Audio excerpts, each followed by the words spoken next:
আসসালামু আলাইকুম এভরিওয়ান।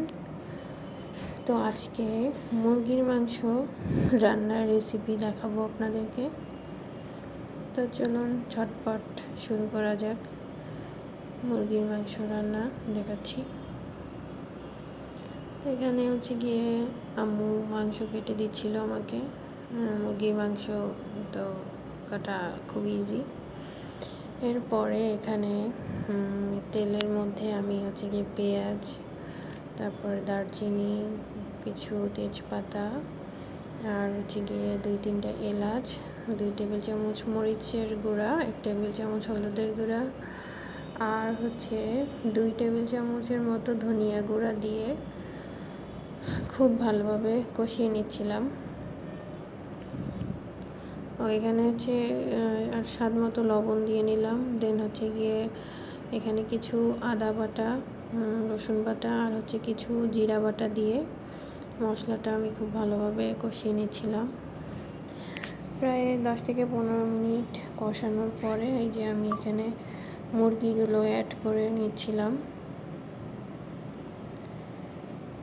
মুরগির মাংস রান্না খুবই ইজি, এটা অত করতে হয় না, কোনো কষ্ট নেই, ঝটপট খুব তাড়াতাড়ি সহজে করে ফেলা যায়। তো মুরগিগুলো দিয়ে আমি এই পর্যায়ে কোনো পানি দিব না, মুরগিগুলো খুব ভালোভাবে কষিয়ে নেব মশলাটার সাথে।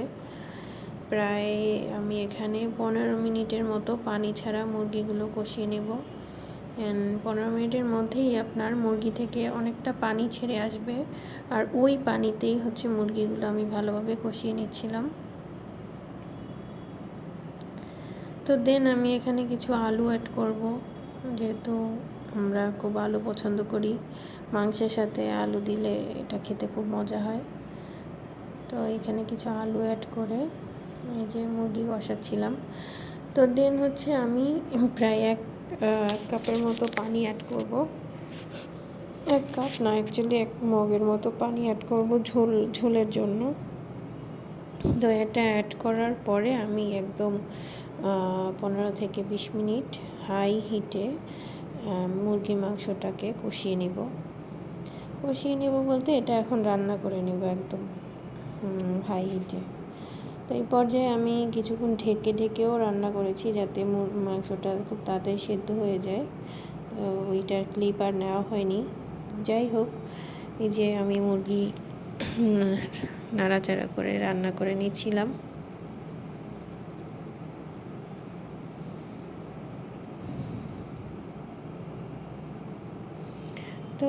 তো এরপরে শেষ, রেডি হয়ে গেছে আমার মুরগির মাংস।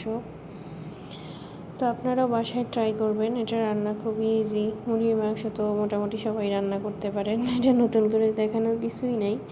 যাই হোক, thanks for watching, keep support my channel. আল্লাহ হাফেজ।